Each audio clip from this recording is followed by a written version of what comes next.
चलिए गाइस, आज के इस लेक्चर में हम डिस्कस कर रहे हैं डिप्लेशन वर्सेस डेप्रिसिएशन।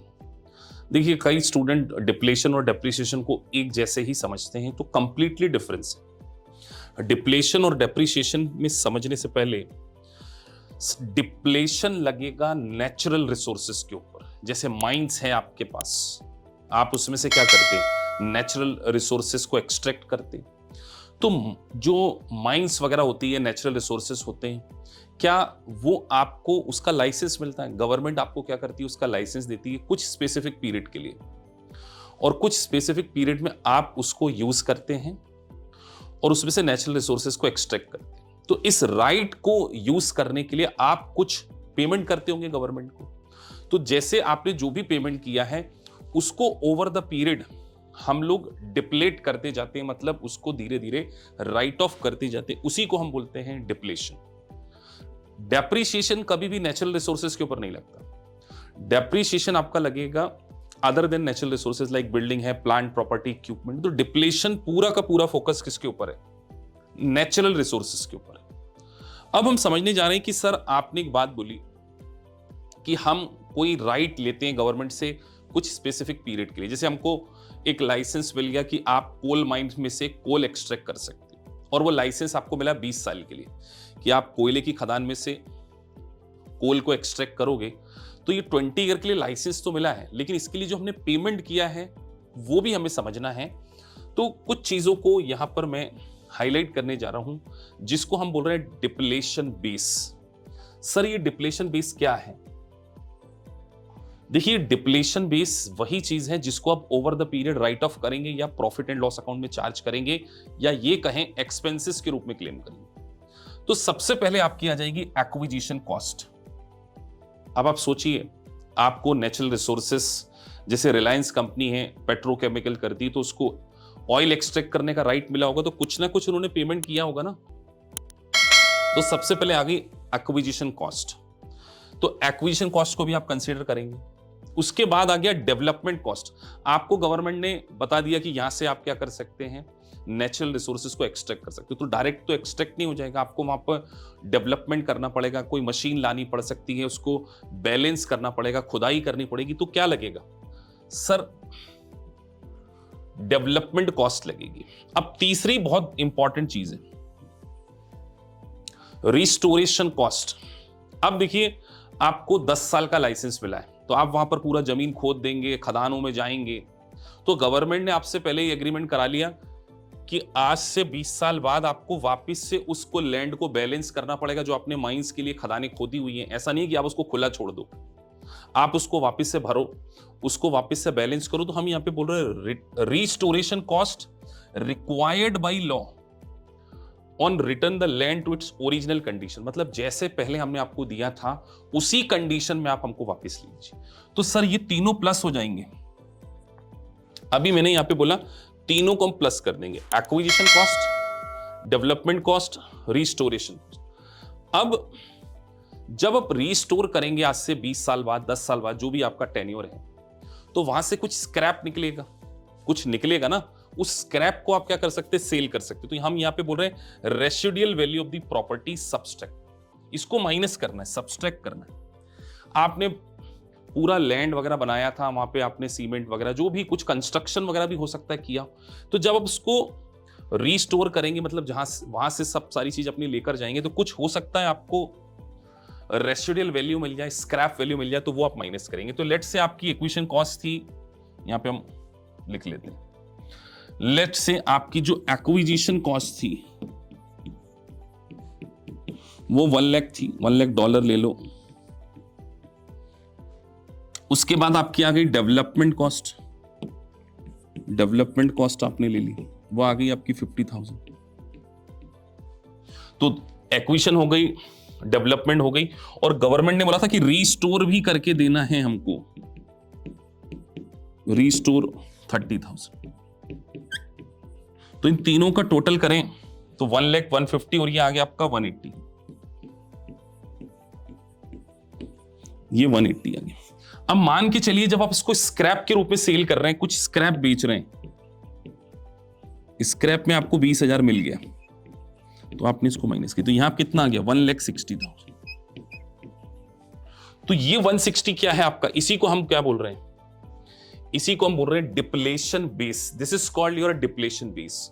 और डिप्लेशन बेस को ही आप क्या करेंगे, ओवर द पीरियड डिप्लेट करेंगे। तो हमारे इस एग्जांपल में था सर 1,60,000, ये हमारा depletion base.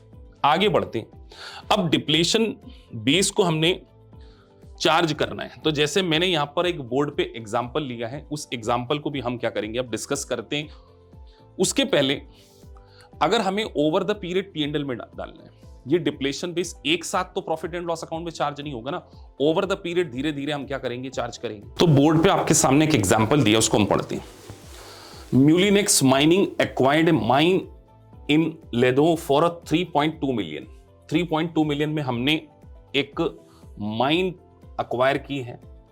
Company estimate that mine contain 1125 recoverable grams. मतलब माइन में से जो आप एक्सट्रैक्ट करेंगे, जो आपके लिए क्या है, एक प्रकार से इन्वेंट्री हो सकती है, आपके लिए क्या है, वो स्टॉक है। मतलब जैसे आप खान खोदेंगे तो कुछ मिनरल्स एक्सट्रैक्ट करेंगे ना, तो इनका सोचना है कि ये 1125 ग्राम्स क्या कर सकते हैं, जो मिनरल्स हैं जो माइंस में से वो निकालेंगे, मतलब ये इनका स्टॉक हो सकता है। अब Mulinex further estimate that it will eventually be able to sell the mine for 6 lakh. अब सोचिए, माइन इन्होंने खरीद लिया, हमारे इस एग्जांपल में खरीद लिए कि 6 लाख में माइंस को बेच सकते हैं। मतलब ये हमारे लिए क्या हो गई, एक तरीके से स्क्रैप वैल्यू हो गई, रेसिडुअल वैल्यू। उसके बाद after spending $200,000 on restoration cost भी दी है। Company must spend $800,000 to prepare site for mining. तो प्रिपरेशन कॉस्ट, तो अगर आप देखें तो सबसे पहले आपकी आ गई परचेज प्राइस, उसके बाद आपने प्रिपरेशन कॉस्ट आपकी $800,000 थी, रिस्टोरेशन कॉस्ट आ गई। अब जो रेसिडुअल वैल्यू जिसको आप सेल कर देंगे, यहां से हमने माइनस कर दिया, तो ये आ गया depletion base. This is called depletion base, $36 lakh. अब इसी को हमने क्या करना है, डिप्लेट करना है। तो एक फॉर्मूला यहां पे यूज कर रहे हैं, depletion base divided by total estimate recoverable units, कि हम 36 लाख हमारे एग्जांपल में कॉस्ट इनकर्ड करने वाले हैं, और एस्टिमेट रिकवरी कितनी थी, 1125 थी ना। तो यहां पर क्या आ जाएगा, पर यूनिट डिप्लेशन रेट, की हमको एक यूनिट को निकालने के लिए इतना एक्सपेंडिचर है। तो 36 लाख डिवाइडेड बाई 1125, आगे मैंने लिखा हुआ है। तो जो आपका आता है 3200 पर ग्राम, कितना आता है 3200 पर ग्राम। तो लेट से आपने पहले साल में 200 ग्राम एक्सट्रैक्ट किया है, तो यहां पे क्या किया गया, 200 मल्टीप्लाई 3200, ये हो गया आपका $6,40,000। $6,40,000 जो है आपका डिप्लेशन है। अब इसको सर क्या P&L में चार्ज कर दे, नहीं बेटा, P&L में इसलिए चार्ज नहीं हो सकता क्योंकि ये आपने एक्सट्रैक्ट किया है। क्या किया है, एक्सट्रैक्ट किया। तो ये 6,40,000 आपकी क्या हो जाएगी, इन्वेंट्री। ये आपकी हो गई इन्वेंट्री। अब लेट से आपने इसको 7 लाख में सोल्ड आउट कर दिया, तो बीच का डिफरेंस क्या हो जाएगा, प्रॉफिट हो जाएगा। तो अल्टीमेटली ये 6,40,000 आपके लिए कॉस्ट ऑफ गुड्स सोल्ड हो गई, इसको आपने बेचा 7 लाख में, तो 60,000 का आपने यहां पे क्या कर लिया, प्रॉफिट बुक किया। तो ये जो 6,40,000, इसी को हम बोल रहे हैं डिप्लेशन। तो depletion charges for unit will be there for 3200 per ग्राम के अकॉर्डिंग हमने क्या किया है, रेट निकाला है। तो सर अल्टीमेटली डिप्लेशन आप क्या करते हैं, कोई आपको राइट मिला है, उससे माइंस में से आप नेचुरल रिसोर्सेस को एक्सट्रैक्ट कर रहे हैं। तो आपने 200 ग्राम एक्सट्रैक्ट किया पहले साल में, तो 200 ग्राम की कॉस्ट कितनी हो गई, 6,40,000। अब इस 6,40,000 को आप अगर 7 लाख में सेल करते हैं तो 60,000 आपका क्या हो गया, प्रॉफिट हो गया। तो इस तरीके से तो एग्जाम में आपसे बहुत हद तक जो पूछा जाएगा वो डिप्लेशन बेस कैलकुलेट करना। तो डिप्लेशन बेस में ये तीनों चीजें प्लस होंगी, और रेसिडुअल वैल्यू क्या होगी, इसमें से माइनस होगी। तो ये वेरी वेरी इंपॉर्टेंट है। डिप्लेशन नेचुरल रिसोर्सेज के ऊपर लगेगा, डेप्रिसिएशन जो है वो नेचुरल रिसोर्सेज के ऊपर नहीं लगता है, वो आपका लगता है जनरली टेंजिबल एसेट्स के ऊपर। तो कई बार स्टूडेंट अमोर्टाइजेशन, डेप्रिसिएशन और डिप्लेशन में ही कंफ्यूज हो जाते हैं। तो अमोर्टाइजेशन लगता है इंटेंजिबल एसेट्स के ऊपर, डेप्रिसिएशन लगता है टेंजिबल एसेट्स के ऊपर, और डिप्लेशन लगता है आपके नेचुरल रिसोर्सेज के।